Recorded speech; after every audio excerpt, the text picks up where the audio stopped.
Welcome to the KBB From the Tap podcast. I am Executive Editor Chelsea Butler. This week, designer Jennifer Bertrand and I delved into how to use your design talent to do good things and benefit others and your community.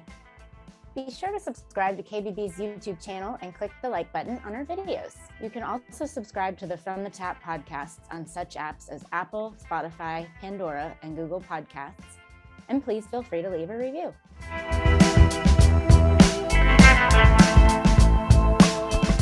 So welcome, Jennifer, and thank you for joining me. Yay, thanks for having me. Yay, I've been wanting to get you on here for a while now, so I'm glad that you proposed this topic actually, and I think it's a great one. So it's what I had mentioned before, cause marketing, which I actually had to ask you what that was. I had no idea, but you brought this topic up, so tell me how you define cause marketing.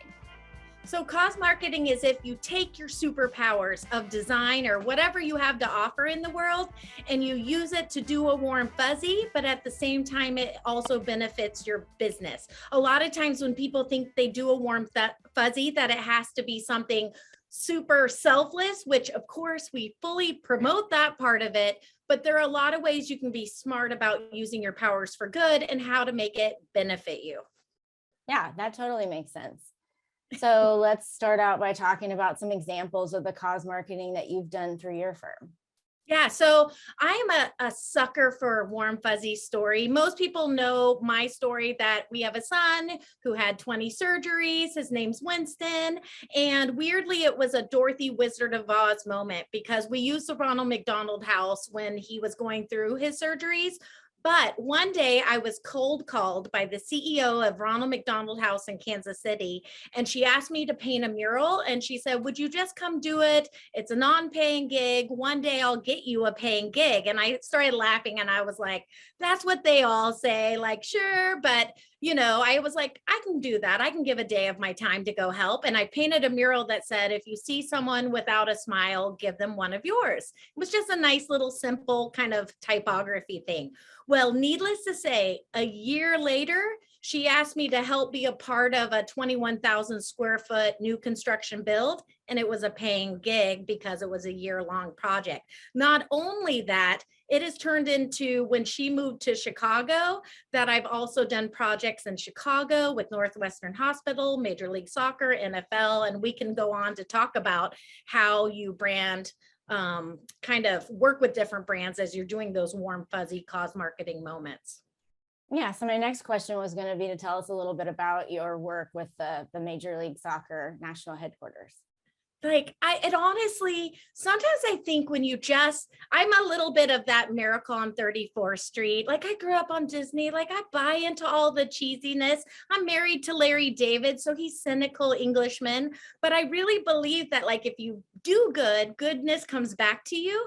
And so weirdly, Ronald McDonald House got chosen as Sporting Kansas City, our local MLS team, to be their warm fuzzy. If they win the cup final, they get $20,000 to do a project. And Ronald McDonald House called and they said, Jen, hey, if we win, would you be our designer on the project? And I was like, sure. It was Thanksgiving weekend. If they won, we had a week to pull it off. We had $20,000, but Thanksgiving weekend. And needless to say, they won. We raised $80,000 and we did an amazing project. And it was all about using local craftsmen to pull off this amazing project. That sounds awesome. I can't wait to see pictures of that at some point. Well, and if you think about it, so like if I were watching this, I'd go, okay, Jen, I'm glad that worked out great for you, but how could it benefit me? I always think find the warm, fuzzy nonprofits that you believe in, because you will shine if you believe in who you're helping. So for me, I always joke that I love, illnesses with children and animals. I have a dark sense of humor, but that's how you get through those hard life moments. And so anything with that, people know I will step in to help and jump in. So if you choose a cause you believe in, then if you secretly know, okay, how do I want my brand to be perceived as this kind of new organization finds me, a lot of it can be as much or as little as you want. So have a plan, an actionable plan to record things, create social media content, create your own before photos and videos and just shoot it and have a little marketing plan of your own that you just do and carry out, not relying on anyone else to do. It can really stretch that awareness that you get through this one project within your community and sometimes nationally. So how are you able to fit this kind of work into your already, I can't even imagine, busy schedule?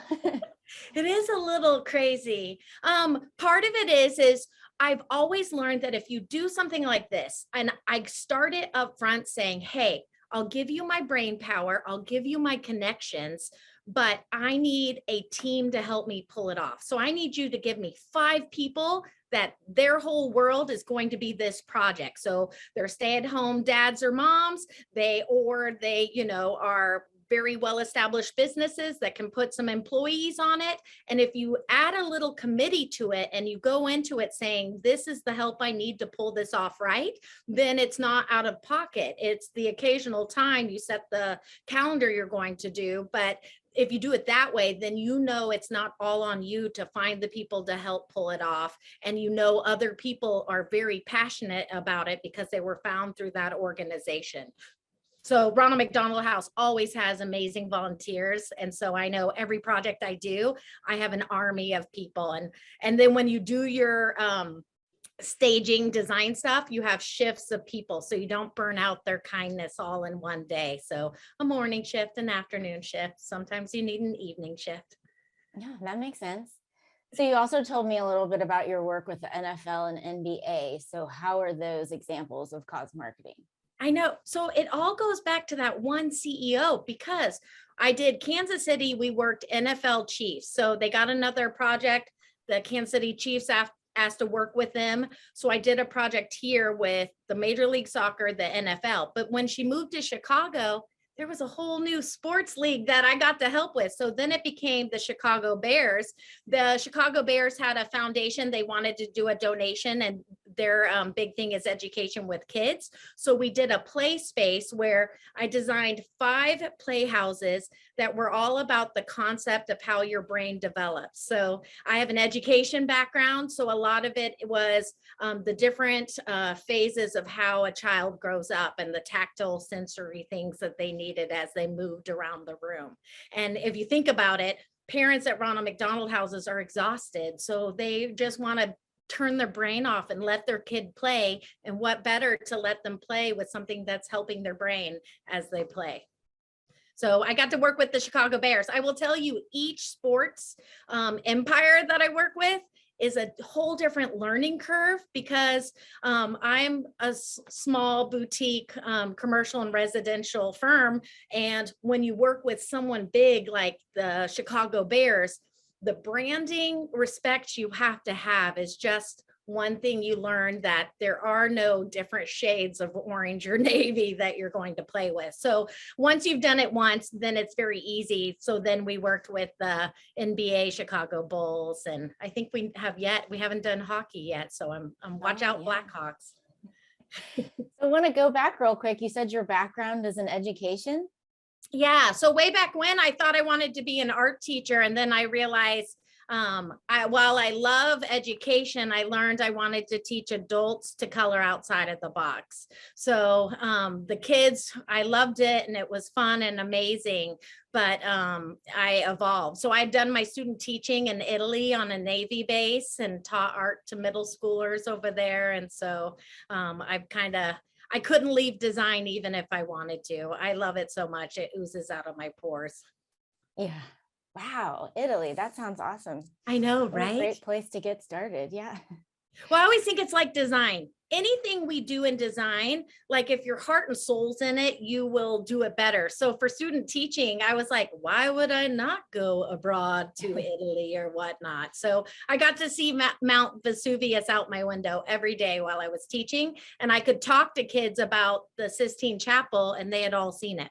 Wow. Yeah. How did you end up leaving there? I would have had to stay.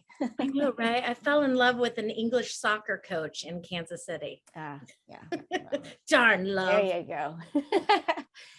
So you talked about the Chicago Bears, but were there other projects, the cause marketing projects that you've been involved with in downtown Chicago as well? So Chicago, I've done, right now we're working on a NICU family unit at Mhm. Northwestern Hospital. And it's a whole other learning curve. So you go from sports to working with a hospital. And every time, how I look at it as is, your world gets exposed to a whole new audience that you never would have had you just, flipped a restaurant or done something like that. This coming from to a NICU, having been a NICU mom, it's very interesting. Our son was NICU for 7 weeks. So designing them, knowing how it feels to be in that as well. It's like destiny has decided I was meant to go through all that. So later I can use these powers for good. But the fun part is we're collaborating with Hallmark's artists. So Hallmark's, their world headquarters is in Kansas City. So there's a few that kind of do some gigs on the side. And so we are custom creating murals and artwork. And when you do kind of these kinds of projects, you learn about donors and sponsors through it. So designing donor walls that don't feel like donor walls. So I'm working with Chris Dew, who's like the Willy Wonka from Hallmark and all of that. And that one moment led to me now helping with a hotel in San Francisco. So I always just tell people with cause marketing, it's about kind of being open to it. I do a show where we make over houses for injured veterans, and every single thing, if you go into it with just trying to help someone, but then use all of what you do for your business, because I'll film for people on a veteran makeover and no one will be shooting stuff on their phone to use later. And that is just a waste of an opportunity. A lot of times people think, well, I can't go around telling everyone I'm an amazing human. You should pay attention to me. You don't have to do it that way. You really just have to say, I support this. This is one awesome thing my business got to do. And if you do it as I'm just sharing a cool thing I got to be a part of, it's different than going, I'm an amazing human. You should like me. Yeah, I mean, I think some people that's probably easy for them to do, but for the majority is probably not the easiest thing to do. I think if you look at a brand that you believe in or you like what they do, then you can kind of see who models it. So even look at how nonprofits that you love share who they work with. You can start to see that there's a voice given to how things are shared that make it not obnoxious, that make it just kindness. And kindness in our market right now, kindness, authenticity, all of those is what people are craving right now. So people don't want smoke and mirrors, they want authenticity. So you said that one warm and fuzzy interaction led into like this whole major relationship, which is awesome for you. But what are some of your tips for letting other designers know how to kind of get involved in this cause marketing design for doing good things?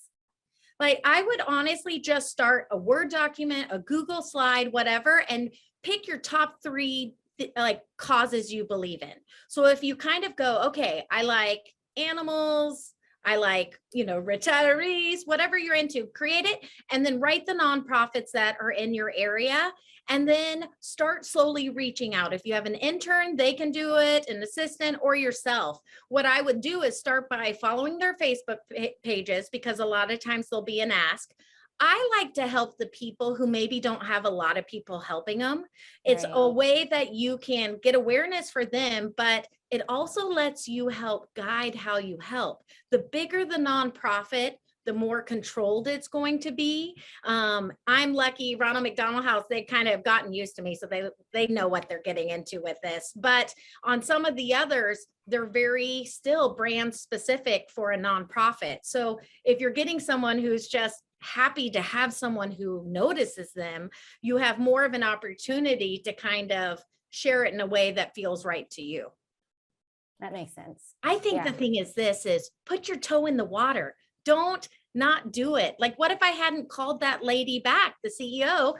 I think just start small. You don't have to go redo or paint a wall. Maybe it's just go volunteer and see if you believe in what they're about. Then after that, you can go, what can I offer them that I can do?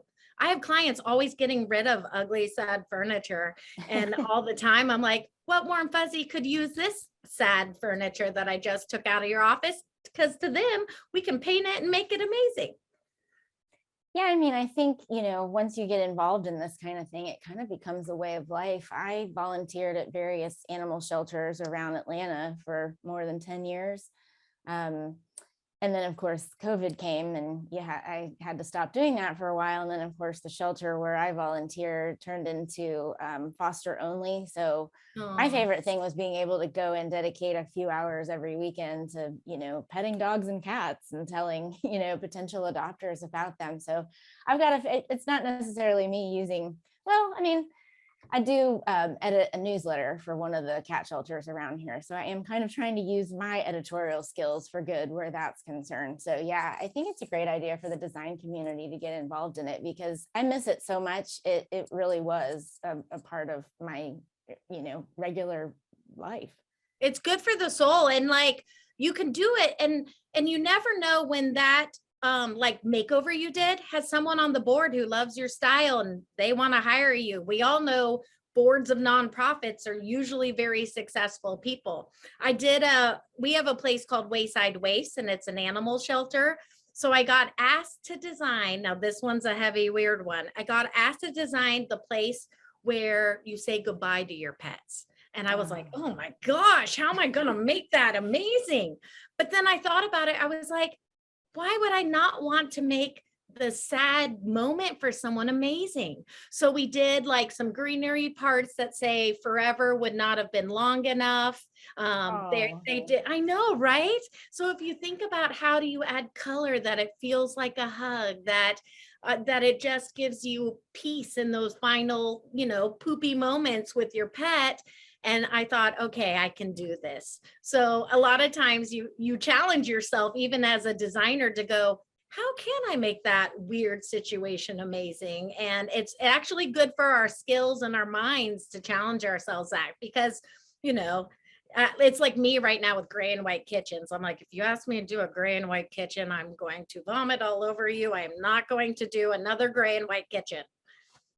I try yeah, not. I'm right there with you. I'm very tired of that. And even earlier today, when I was trying to figure out what to wear for our call, I know not everybody can see us, but you can see me. So I Yeah. was like, she's going to be colorful, so I can't just put on something gray or white. So no, but yeah, I'm tired of that too. I love that people are starting to embrace color more and to just like get outside of themselves.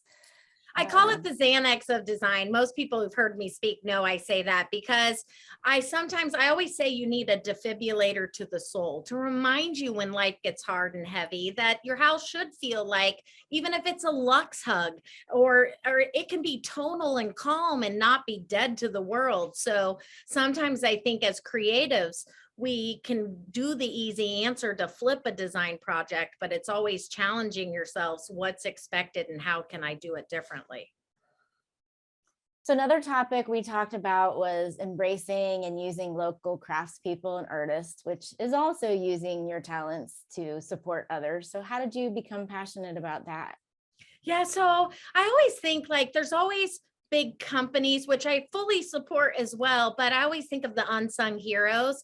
And where I live in Kansas City, there were a lot of just kind of random artists. So I started with my Ronald McDonald projects. Actually, I'd go, what can I do that no one was using yet? So way back when no one was using neon tons. Now I feel like everyone sees it. So I probably won't use neon for a while, but I found a neon artist. We did a sign that said hello sunshine. I had a graffiti artist create a mural. I had a felt artist create these flowers and bumblebees that all hung. And those three artists lived within one world. I just did an engineering firm, and my goal was to purchase only local art from Kansas City to represent this engineering firm that is here and in Austin, Texas.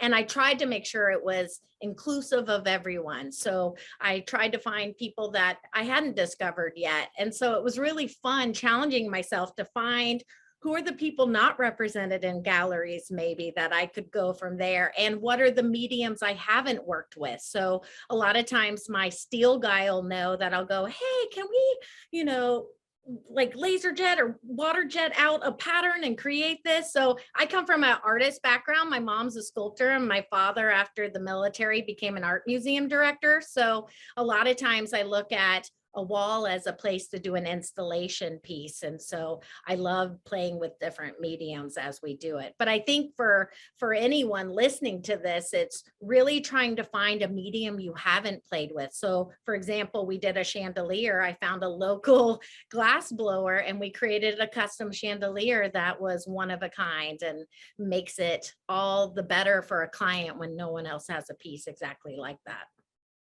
So can I assume that most of your clients are open to those kinds of things when you get into the projects with them? Like, yeah, you can ask put something anything in there. Sometimes they know. So I'm very lucky that I'm word of mouth. I've been doing this long enough that if people like, I started off and I warn them what they're signing up for, because I tell them it's like design dating. You have to like who's going to touch your home or your workspace, because it's a relationship we're going to have, and it's not always going to be full of highs. There's going to be lows. So usually there's always an initial interview to see, is there harmony? And I've turned down a couple where I was like, I may not be the right fit for you and stuff like that. When I get a vibe, I listen to those vibes. A lot of times though, I'll say, hey, here's the thing. I'm going to pick out this fixture or whatever. You're going to freak out. I'm going to tell you it's okay. You're going to still do it because I'm not going to be quiet because that's the right design answer. Then later when it's up, you're still going to freak out a little, but then your friends will come over, they'll love it. And I was like, and so you really should just trust me because that's why you hired me. And I said, so let's skip all the middle part. And they usually laugh, and somehow I'm very convincing. Yeah, definitely. I can totally see that. So what's the future for you in terms of the cause marketing and doing design for good things? What's coming up for you? So I really found that I love helping veterans is one that I really, really love. Besides doing a show for it, like I love just anyone that I can help, because my dad was military and I grew up on bases. Any bit I can help. So even finding veterans who make artwork when I do projects, I love that, because I'm starting to see more love on veterans, more and more, like locally. I know some veterans that are creating some groups for local craftsmen who are veterans. I think also it's just continuing to push design as an end result, because I don't always help a warm fuzzy cause for a portfolio picture, because I don't care about that. If they're happy, I'm happy. If it makes the cut for a portfolio, awesome. But I'm going to continue to challenge myself to show a nonprofit doesn't have to look like it's a place where old Holiday Inn furniture died. That makes sense. Well, I'm so glad we finally got a chance to sit down and talk and do all this great stuff. I hope that you've definitely inspired our readers to go out there and use their skills for doing good stuff, warm fuzzies, make you feel good about yourself, and have, an exciting reason to wake up every day. So I think that's awesome. Yay! Thanks for having me.